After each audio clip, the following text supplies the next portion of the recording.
Përshëndetje të nderuar shikues, jeni me edicionin e lajmeve të televizionit publik të Kosovës. Indeksi global mbi krimin organizuar për vitin 2025 ka vlerësuar Kosovën me shkallën prej 4.85, që nënkupton përmirësim të ambientit sa i përket sigurisë. Krahasuar me vitin 2021, Kosova renditet 34 shkallë më lartë. Kryeministri në detyrë Albin Kurti ka vlerësuar punën e institucioneve të sigurisë, por edhe njohësit e sigurisë thonë se ky rezultat vjen si pjesë e bashkëpunimit ndër-institucional. Kryeministri në detyrë Albin Kurti ka thënë se vlerësimi që i është bërë Kosovës në indeksin global mbi krimin e organizuar 2025 është treguesi i qartë i angazhimit të përbashkët për luftim të krimit e organizuar, forcim të sundimit të ligjit dhe besimit ndaj institucioneve të rendit. Sipas raportit të publikuar për vitin 2025, Kosova është vlerësuar me 4.85 pikë në një shkallë nga 1 deri në 10, rezultat që përfaqëson një përmirësim të dukshëm dhe e ngjit vendin për 34 pozicione më lartë krahasuar me edicionin e vitit 2021. Indeksi global mbi krimin e organizuar mat 193 shtete sipas kategorive që lidhen me tregjet kriminale, aktorët kriminal dhe politikat e institucioneve për të përballur dhe vepruar kundër krimit të organizuar. Përnjohësit e sigurisë, përmirësimi për 34 pozita tregon forcimin e bashkëpunimit ndër-institucional dhe rritje të efikasitetit të policisë së Kosovës. Kjo është sukses i radhës, sepse tregohet vendosshmëria, profesionalizmi dhe bashkëpunimi qytetar-polici dhe bashkëpunimi polici dhe me shtete tjera, duke pas parasysh që policia e Kosovës është e shkolluar prej vendeve më të mira në botë, këtë rast Shtetet e Bashkuara të Amerikës, por edhe partnerëve strategjik nga Bashkimi Evropian. Kjo tregon edhe vendosshmërinë e policisë që ta mbajnë, domethënë, Republikën e Kosovës të qetë dhe larg krimit të organizuar. Edhe ish koloneli i policisë Rahman Sulejmani ka thënë se rezultatet e indeksit mund të promovohen si arritje, por duhet të përdoren si bazë për të forcuar më tej sistemin e parandalimit dhe reagimit ndaj krimit. Sulejmani ka thënë se vendi ka përmirësuar disa parametra të sigurisë dhe luftës kundër krimit të organizuar, por se kjo nuk do të thotë siguri absolute, duke qenë se krimi i organizuar është dinamik. Indeksi global mbi krimin e organizuar financohet dhe mbështetet nga Bashkimi Evropian, Interpoli, Departamenti Amerikan i Shtetit dhe rrjeti ndërkombëtar për studimin e krimit të organizuar. Teksa Kosova ka përparuar sa i përket krimit të organizuar, në Serbi krimet të kryera ndaj shqiptarëve vazhdojnë të mbeten akoma në heshtje. Familjarët e personave të zhdukur po kërkojnë nga qeveria e Serbisë që të jetë më transparente sa i përket çështjes së personave të zhdukur gjatë luftës së fundit në Kosovë. Familjarët e të zhdukurve në një konferencë në Beograd kërkuan informacione të sakta se ku gjenden familjarët e tyre. Përfaqësuesit e familjeve shqiptare të personave të zhdukur nga Kosova në një konferencë në Beograd, ku ishin të pranishëm edhe përfaqësues të institucioneve serbe, kërkuan nga Serbia përgjigje të plota dhe konkrete për fatin e të pagjeturve. Kërkojnë zbatimin e marrëveshjes mes dy shteteve për zhdukurit të mos jetë vetëm në letër, për të zbatuar. Familjarët nuk kanë nevojë për deklarata politike, por të dhëna konkrete. Çdo informacion që ndihmon në gjetjen e varrezave të mundshme është domosdoshme. Bashkëpunimi real e jo formal.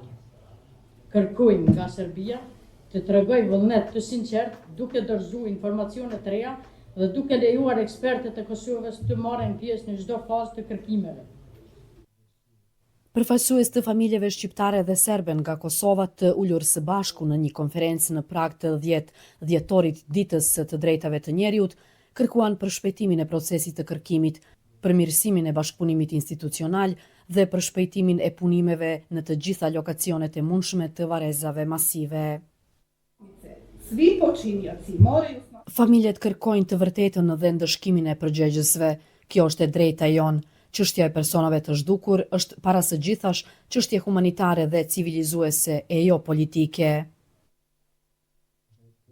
Nga Komisioni për Personat e Zhdukur i Qeverisë së Serbisë u bë e ditur se me kërkesë të palës kosovare janë duke u kryer kërkime në disa lokacione e mundshme të varrezave masive.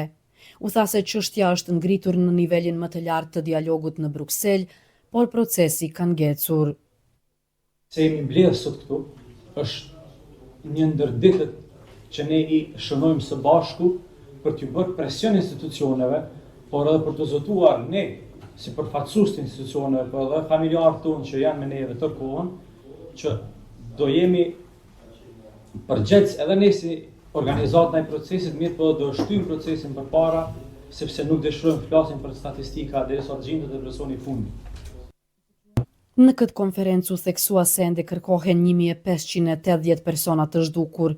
Familjet nënvizuan se nuk do të heqin dorë nga kërkesa për përshpejtimin e procesit dhe se pas zgjidhjen e çështjes së të zhdukurve nuk mund të ketë dialog të qëndrueshëm apo pajtim të vërtetë. Veç kërkimit të personave të zhdukur, Serbia lasi dhimbje të madhe në Kosovë dhe dhunën seksuale. E sot një ecje simbolike në parkun e Blinajës solli në vëmendje dhimbjen dhe traumën e të mbijetuarve të dhunës seksuale gjatë luftës, duke përsëritur thirrjen për mbështetje dhe drejtësi. Mjegulla që mbuloi parkun e Blinajës të shtunën është simbolike dhimbjes së përjetuar nga viktimat e dhunës seksuale gjatë luftës, por edhe simbol i dëshmisë se Asmali nuk ka qenë vendi i sigurt. Ramadan Nishori, i mbijetuar i dhunës seksuale gjatë luftës, vazhdon thirrjen për të gjithë. Sot një hap i juni është një zonë për me thy heshtjen. Sa ma shumë me orë mu lajmëru në organizat, me morë ndim psikologjike se që ajo të shtim për ta. As trajtimi e njohja ligjore, as drejtësia nuk duhet të afatizohet pasi shumë vajza dhe gra duhet ta kenë momentin e caktuar në familje, kur e marrën guximin të flasin dhe kërkojnë ndihmë. Feride Rushiti, drejtoresh e Qendrës për Rehabilitimin e të mbijetuarve të torturës, theksoi se shumë gra e vajza ende nuk e gjejnë guximin të kërkojnë ndihmë. E kemi zgjedhë malet për faktin që përveç bukurisë, qetësisë, florën e pasur që ka parku Blinaja, mendojmë që shumë herë në këto gra janë detyruar me lëshu shtëpitë e tyre, nga pasiguria dhe dhuna, edhe me kalu në për male, në për fusha, po fatkeqësisht edhe aty se kanë pas qetësinë. Edhe nga një herë mali ka qenë dëshmitar i dhunës tyne, edhe aty nuk kanë arrit me folë, edhe sot nuk arritin me folë për krimet që janë ushtruar 26 vjet më parë në trupin e pafajshëm tyne. Ambasadori i Britanisë së Madhe u bashkua në këtë ecje, teksa tha se tubimi shërben për të reflektuar si mbi progresin, ashtu edhe mbi sfidat emocionale shoqërore, me të cilat të mbijetuarit ende përballen. Ka ende shumë njerëz të tjerë që e dim se janë aty, të cilët ende nuk kanë mundur të diskutojnë këtë, e sigurisht që ta bëjnë publike. Prandaj mbështetjet që u jepet atyre është gjithnjë më e rëndësishme. Dhe unë me të vërtetë shpresoj dhe sot po mendojmë veçanërisht për faktin se u takon të mbijetuarve të vendosin se kur është koha e duhur për ta që të dalin hapur dhe të kërkojnë të drejtat e tyre. Shefja e zyrës së Këshillit të Evropës në Kosovë nënvizoi se progresi i shërimit të viktimave të dhunës seksuale është i gjatë dhe i mbi ngarkuar me traumë. Mendoj se Kosova dhe Bosnia-Hercegovina janë vende ku i është kushtuar më shumë vëmendje, ndoshta me vonesë, por megjithatë për t'u siguruar që njerëzit të kenë mundësi të marrin mbështetje. Sigurisht këto një merit të madhe kanë KCRT dhe organizatat e shoqërisë civile që ofrojnë mbështetje psikologjike, sociale dhe financiare për viktimat. Statistikat e organizatave të ndryshme tregojnë për 20.000 dhunime seksuale gjatë luftës në Kosovë. Afati për aplikim për njohje të këtij statusi është zgjatur deri me 15 maj të vitit 2027.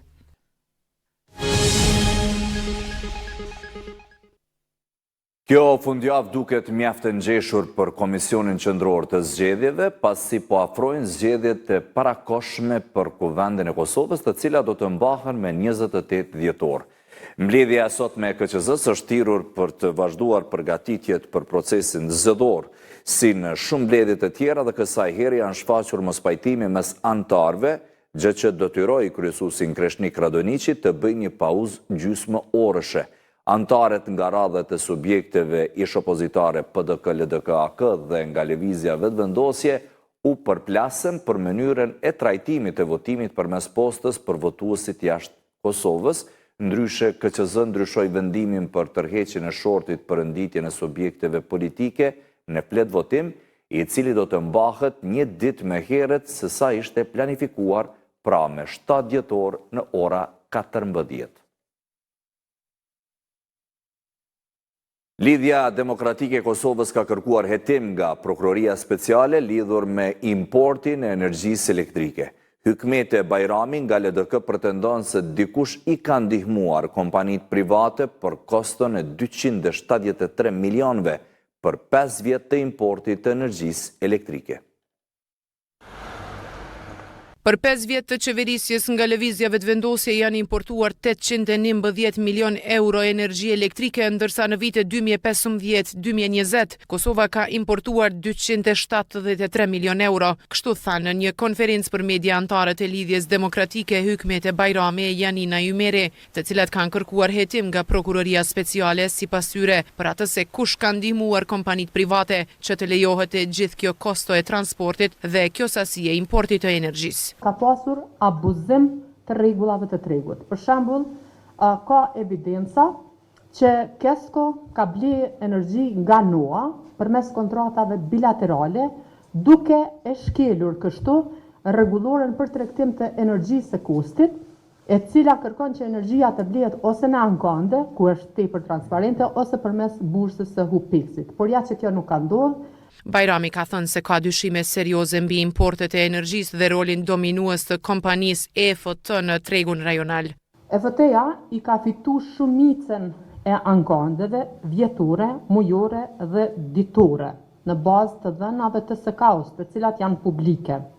Dhe duke marrë parasysh faktin që gjatë qeverisjes së Kurtit 2021 shtator 2025 Kosova ka importu 811 milion euro energji elektrike, anashkalimi i EFT-s është gati i pamundur, për shkak se ai, do të thonë, bën rezervimin e kapaciteteve transmetuese dhe ka monopolin në këtë treg. Në LDK kërkuan që të publikohen të dhënat mbi marrëveshjet për blerjen e energjisë. Edhe inxhinierja Ymeri, që sapo ka aderuar në këtë parti, publikoi të dhënat teknike që sipas saj tregojnë mospërputhje mes deklarimeve të ministrës dhe realitetit në tregun rajonal të energjisë, duke theksuar se çështja ka marrë vëmendje ndërkombëtare dhe është raportuar edhe në komunitetin e energjisë në Vjenë tek rregullatorët në Ljubljanë.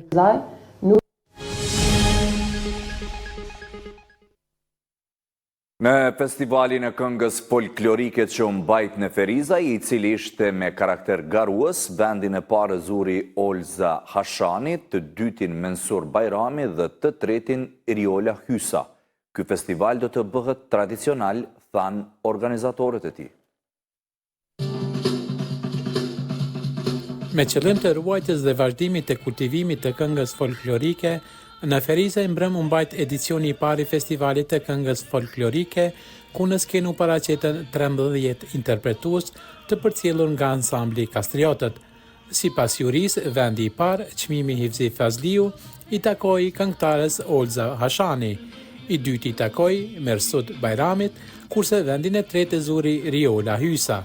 Për mua ky çmim do të thonë shumë, sepse po tregon që gjeneratat e reja janë ato e vazhdu traditën, kulturën janë tu e tregu kulturën tonë, kështu që për mua ky çmim vlen shumë, jashtëzakonisht shumë. Njohësit e muzikës thanë se mbajtja gjallë e muzikës folklorike është në interes të përgjithshëm, pasi ajo pas një kohe të gjatë mund të harrohet. Synimet kryesore të festivalit janë edhe ruajtja e trashëgimisë muzikës folklorike shqiptare, dhe një nxitje më e madhe tek rinia jonë, e cila dëshiron me u marrë me muzikën përgjithësi të folklorit muzikor shqiptar. Dhe kemi ardhur me një përfundim që të fillojmë një edicion të muzikës folklorike dhe të këngës. Muzika folklorike, pavarësisht ruajtjes së kontinuitetit të këngës së këtij zhanri, dhe vlerësimeve maksimale nga solistët e cilët dhe orkestrat të ndryshme, ka tendenca të ruhet, por gjithmonë me një arsyeshmëri që të ecet përpara nga aspekti i harmonizimit të këngëve dhe vlerësimeve të tjera që në një farë mënyre e mban gjallë folklorin, por edhe në një farë mënyre ka një rrezikshmëri që ngadalë të na mbetet folklori edhe në sirtare të ndryshme, konsideroj pas një periudhe goxha të gjatë. Kjo është një vlerësim e cila faktikisht mbetet në soazat tona dhe të vlerësimit maksimal. Festivali i këngës folklorike në Ferizaj pritet të shndrohet në një ngjarje tradicionale kulturore.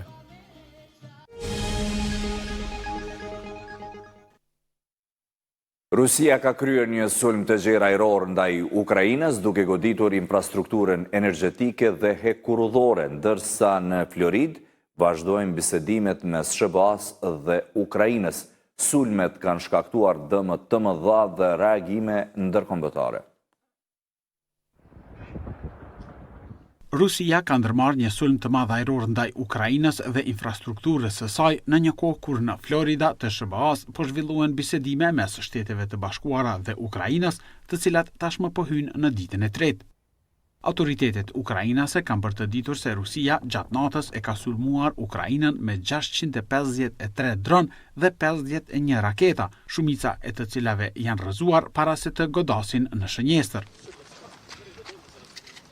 Një nga sulmet ka goditur qendrën hekurudhore në qytetin Fastiv në jugperëndim të kryeqytetit Kiev, duke shkatëruar ndërtesën kryesore të stacionit dhe duke shkaktuar dëme të tjera. Ministria e Energjisë së Ukrainës ka njoftuar se Rusia ka sulmuar objektet energjetike në 8 rajone të vendit, duke shkaktuar ndërprerje të energjisë elektrike. Rusia nga ana e saj ka deklaruar se ka pasur në shënjestër objektet industriale ushtarake, si dhe infrastrukturën energjetike dhe atë portuale. Presidenti francez Emmanuel Macron ka reaguar duke i dënuar sulmet dhe ka paralajmëruar se të hënën do të udhtojë në Londër për një takim me liderët ukrainas, britanik dhe gjerman, me qëllim ushtrimin e presionit ndaj Moskës. Ndërkohë, nga Florida, ku po zhvillohen bisedimet amerikano-ukrainase, emisari i presidentit Trump, Steve Witkoff, tha në një deklaratë se bisedimet dyditore me përfaqësuesin Ukrainas, Rustem Umerov, ishin konstruktive, pa dhënë më shumë detaje. Ishte kjo e tëra për këtë edicion të lajmeve, ju falenderojmë për vëmendje dhe natën e mirë.